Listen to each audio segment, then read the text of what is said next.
ನಮಸ್ಕಾರ. ವಿಕೆ ಡಿಜಿಟಲ್ ನ್ಯೂಸ್ಗೆ ಸ್ವಾಗತ. ಸರ್ಕ್ಯೂಟ್ನಿಂದ ಸಂಭವಿಸಿದ ಬೆಂಕಿ ಅವಘಡದಲ್ಲಿ 17 ಮಂದಿ ಸಾವನ್ನಪ್ಪಿದ್ದಾರೆ. ಈ ಘಟನೆ ಹೈದರಾಬಾದ್ನಲ್ಲಿ ಭಾನುವಾರ ಬೆಳಗ್ಗೆ 6 ಗಂಟೆಯಲ್ಲಿ ನಡೆದಿದೆ. ಒಂದೇ ಕಟ್ಟಡದ ನೆಲಮಳಿಗೆಯಲ್ಲಿದ್ದ ಜ್ಯುವೆಲರಿ ಅಂಗಡಿ ಹಾಗೂ ಕಟ್ಟಡದ 2 ಅಂತಸ್ತಿನಲ್ಲಿದ್ದ ಮನೆಗಳು ಸುಟ್ಟು ಭಸ್ಮವಾಗಿದೆ. ಬೆಳಗಿನ ಸಿಹಿ ನಿದ್ರೆಯಲ್ಲಿದ್ದ ಒಂದೇ ಕುಟುಂಬದ 17 ಮಂದಿ ದುರಂತ ಸಾವನ್ನಪ್ಪಿದ್ದಾರೆ. 8 ಚಿಕ್ಕ ಮಕ್ಕಳು ಹಾಗೂ 1.5 ವರ್ಷದ ಹಸುಳೆ ಕೂಡ ಬೆಂಕಿಯ ಕೆನ್ನಾಲಿಗೆಗೆ ಬಲಿಯಾಗಿದ್ದಾರೆ.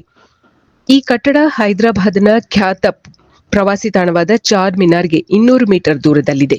ಈ ಕಟ್ಟಡ ಮೃತ ಪ್ರಹ್ಲಾದ್ ಅಗರ್ವಾಲ್ ಎಂಬುವರಿಗೆ ಸೇರಿದ್ದಾಗಿದ್ದು, ತಲಾಂತರದಿಂದ ಈ ಕುಟುಂಬಸ್ಥರು ಇದೇ ಬಿಲ್ಡಿಂಗ್ನಲ್ಲಿ ವಾಸಿಸುತ್ತಿದ್ದರು. ಸುಮಾರು 125 ವರ್ಷಗಳಿಂದ ಮೃತರ ಪೂರ್ವಜರು ಇದೇ ಕಟ್ಟಡದಲ್ಲಿ ವಾಸಿಸಿದ್ದಾರೆ. ನೆಲಮಳಿಗೆಯಲ್ಲಿದ್ದ ಕೃಷ್ಣ ಪರ್ಲ್ಸ್ ಆಭರಣ ಅಂಗಡಿಯಲ್ಲಿ ಮೊದಲು ಬೆಂಕಿ ಕಾಣಿಸಿಕೊಂಡಿದೆ. ಬೆಂಕಿಯಿಂದ ಎಸಿ ಯೂನಿಟ್ ಒಂದು ಸ್ಫೋಟಗೊಂಡಿದೆ. ಇದರಿಂದ ದಟ್ಟ ಹೊಗೆ ವ್ಯಾಪಿಸಿ ಮನೆಯ ಮೇಲಂತಸ್ತಿನಲ್ಲಿ ಮಲಗಿದ್ದವರೆಲ್ಲರಿಗೂ ಉಸಿರುಗಟ್ಟಿ ಸಾವನ್ನಪ್ಪಿದ್ದಾರೆ. ಮೃತರಲ್ಲಿ ಸುಟ್ಟ ಗಾಯಗಳಿಲ್ಲ, ಆದರೆ ಪ್ರಜ್ಞೆ ತಪ್ಪಿ ಮೃತಪಟ್ಟಿದ್ದಾರೆ.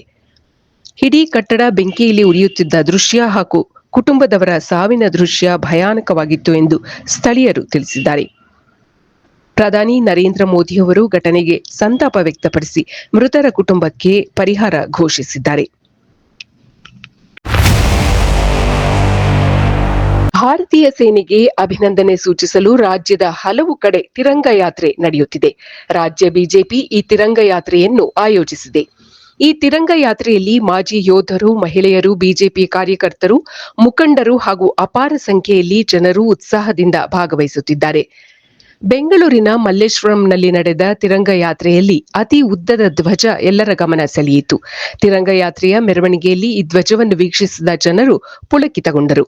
ಕೆಲವರು ಉತ್ಸಾಹದಿಂದ ಮೆರವಣಿಗೆಯಲ್ಲಿ ಪಾಲ್ಗೊಂಡರು. ಬೆಂಗಳೂರಿನಲ್ಲಿ ಇದೇ ತಿಂಗಳ 23ರಿಂದ 25ನೇ ತಾರೀಖಿನವರೆಗೆ ಮಾವು ಹಾಗೂ ಹಲಸಿನ ಮೇಳ ನಡೆಯಲಿದೆ. ಬೆಂಗಳೂರಿನ ಲಾಲ್ಬಾಗ್ನಲ್ಲಿ ಈ ಹಣ್ಣಿನ ಹಬ್ಬ ಆಯೋಜಿತವಾಗಿದೆ. ರಾಜ್ಯದ ಸಾವಯವ ಕೃಷಿಕರು ಈ ಹಬ್ಬವನ್ನು ಆಯೋಜಿಸಿದ್ದಾರೆ.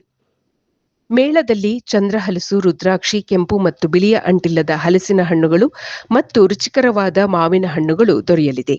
ಜ್ಯೂಸ್ ತಯಾರಿಸಲು ಬಿಲ್ವ ಹಣ್ಣುಗಳು, ಸಾವಯವ ಉತ್ಪನ್ನಗಳು, ಮರೆತು ಹೋಗಿರುವ ಆಹಾರ ಪದಾರ್ಥಗಳನ್ನು ಜನರು ಈ ಮೇಳದಲ್ಲಿ ಸವಿಯಬಹುದಾಗಿದೆ. ಮಕ್ಕಳಿಗೆ ಹಾಗೂ ಹಿರಿಯರಿಗೆ ವಿವಿಧ ಬಗೆಯ ಸ್ಪರ್ಧೆಗಳು ಕೂಡ ನಡೆಯಲಿದೆ. ಇದೇ ತಿಂಗಳ 23ರಿಂದ 25ನೇ ತಾರೀಖಿನವರೆಗೆ ಬೆಂಗಳೂರಿನ ಲಾಲ್ಬಾಗ್ನಲ್ಲಿ ಈ ಮೇಳ ನಡೆಯಲಿದೆ. ಆಸ್ತಿಯನ್ನು ರಿಜಿಸ್ಟರ್ ಮಾಡುವ ವೇಳೆ ಪ್ಯಾನ್ ಕಾರ್ಡ್ ಸಲ್ಲಿಸುವುದು ಇನ್ನು ಮುಂದೆ ಕಡ್ಡಾಯವಾಗಲಿದೆ. ಈ ಬಗ್ಗೆ ನೋಂದಣಿ ಪರಿವೀಕ್ಷಕ ಹಾಗೂ ಮುದ್ರಾಂಕ ಆಯುಕ್ತರು ಸೂಚನೆ ನೀಡಿದ್ದಾರೆ. ಆಸ್ತಿ ಮಾರಾಟಗಾರರು ಹಾಗೂ ಖರೀದಿಗಾರರು ಇಬ್ಬರೂ ನೋಂದಣಿಯ ವೇಳೆಯಲ್ಲಿ ಪ್ಯಾನ್ ಕಾರ್ಡ್ ಮಾಹಿತಿಯನ್ನು ಅರ್ಜಿಯ ಜೊತೆಗೆ ಸಲ್ಲಿಸಬೇಕು. ಇಲ್ಲದಿದ್ದಲ್ಲಿ ರಿಜಿಸ್ಟ್ರೇಷನ್ ಆಗುವುದಿಲ್ಲ ಎಂದು ಇಲಾಖೆ ತಿಳಿಸಿದೆ. ಇದೇ ತಿಂಗಳ 16ರಂದು ಈ ಬಗ್ಗೆ ಎಲ್ಲಾ ಜಿಲ್ಲಾ ನೋಂದಣಿ ಅಧಿಕಾರಿಗಳು ಹಾಗೂ ಉಪನೋಂದಣಿ ಅಧಿಕಾರಿಗಳಿಗೆ ಸೂಚನೆ ನೀಡಲಾಗಿದೆ. 30 ಲಕ್ಷ ಹಾಗೂ ಅದಕ್ಕಿಂತ ಹೆಚ್ಚಿನ ಮೌಲ್ಯದ ಆಸ್ತಿ ನೋಂದಣಿಗೆ ಪ್ಯಾನ್ ಕಾರ್ಡ್ ಕಡ್ಡಾಯವಾಗಿದೆ ಎಂದು ಇಲಾಖೆ ತಿಳಿಸಿದೆ. ಭಾನುವಾರ ನಡೆದ ಐಪಿಎಲ್ ಪಂದ್ಯದಲ್ಲಿ ಡೆಲ್ಲಿ ಕ್ಯಾಪಿಟಲ್ಸ್ ತಂಡದ ಬ್ಯಾಟರ್ ಹಾಗೂ ಕನ್ನಡಿಗ ಕೆಎಲ್ ರಾಹುಲ್ ಅಜೇಯ ಶತಕ ಗಳಿಸಿದ್ದಾರೆ. ನವದೆಹಲಿಯಲ್ಲಿ ಗುಜರಾತ್ ಟೈಟನ್ಸ್ ಎದುರು ನಿನ್ನೆ ನಡೆದ ಪಂದ್ಯದಲ್ಲಿ ರಾಹುಲ್ 100ರ ಗಡಿ ದಾಟಿದ್ದಾರೆ. ಐಪಿಎಲ್ನಲ್ಲಿ ಇದು ರಾಹುಲ್ ಅವರ 5ನೇ ಶತಕವಾಗಿದೆ. ಇದೇ ಪಂದ್ಯದಲ್ಲಿ ತಮಿಳುನಾಡಿನ ಸಾಯಿ ಸುದರ್ಶನ್ ಕೂಡ ಶತಕ ಬಾರಿಸಿದ್ದಾರೆ. ಟೂರ್ನಿಯ ಉದ್ದಕ್ಕೂ ಅದ್ಭುತ ಆಟ ಪ್ರದರ್ಶಿಸುತ್ತಿರುವ ಸಾಯಿ ಸುದರ್ಶನ್ ಪ್ರಸಕ್ತ ಐಪಿಎಲ್ನಲ್ಲಿ ತಮ್ಮ ಮೊದಲ ಶತಕ ಬಾರಿಸಿದ್ದಾರೆ.